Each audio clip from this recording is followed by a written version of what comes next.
Living in the Pacific Northwest is far different than living on the sunny beaches of Southern California. The brutally cold winters often lead to days and sometimes weeks without being able to enter the water.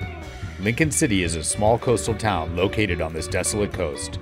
It is home to approximately a dozen hardcore big wave surfers that brave the harsh conditions in pursuit of riding some of the biggest waves in the world. Follow this group of modern cowboys as they tackle one of the last frontiers of big wave surfing in their attempt to keep the dream alive.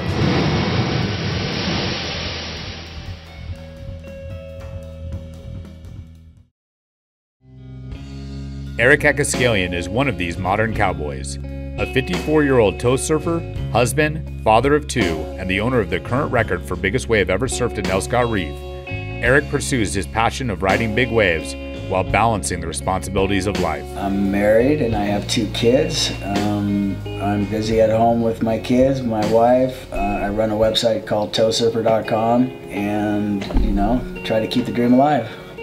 Tomorrow I'm hitting the road. It's about a 5-hour drive, and now I just got to pack up the boards, the suits, and make sure I got everything dialed before I hit the road tomorrow and start the adventure down in Oregon.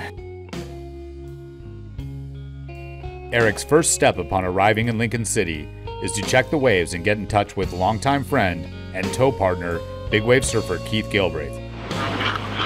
OMG, brother. You should see the conditions on the coast. Keith Galbraith is one of my closest friends, somebody that I've known for about 10 years. He's been my tow partner for many years, and I've been supporting his passion to become a better and a great big wave paddle surfer, which he has become. I would consider him definitely family, definitely a brother that I don't have, and somebody that I would, go to bat for and do whatever I could to help support his dreams.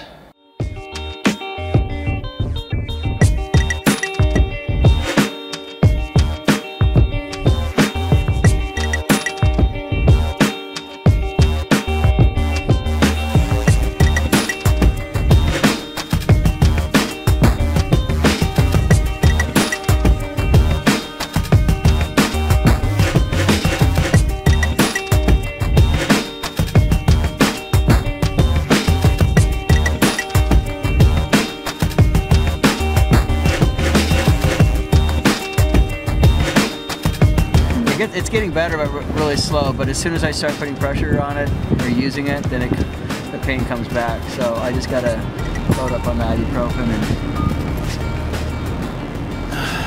ice and heat. So as the swell approaches, Eric and Keith find out that the Nelscott Invitational Surfing Competition, run by longtime rival John Force, is being held the next day during the peak of the swell. Their ongoing feud with John Force will effectively block them from the waves, as neither of them are invited to the competition.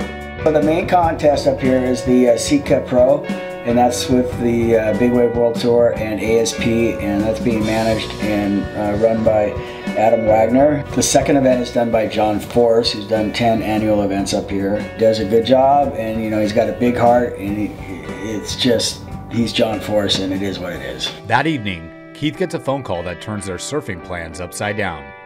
He has been invited to the event, and if he accepts, Eric will lose his tow partner. His decision to leave his family and make the 5-hour drive is looking grim, as his trip may be effectively over. Obviously helping myself, that way at least I have an idea what I really need to work on, and I hate to try to figure it out at the real event, Big Wave World Touring. So if we look at it on another point of view, which is mine, I'm being selfish about it because I want to surf and I want to, I want to tow, and it's like I have no driver for tomorrow. Keith speaks to a contact to reach out to John Force to see if Eric can participate in the tow portion of the event. They find out that they will be allowed to compete, plus an extra bonus. I thought there was going to be animosity, tension between our group and his group. Had no idea that we would even be in his event, and now... So here's the deal. What's the deal? Here's the deal. No entry fees.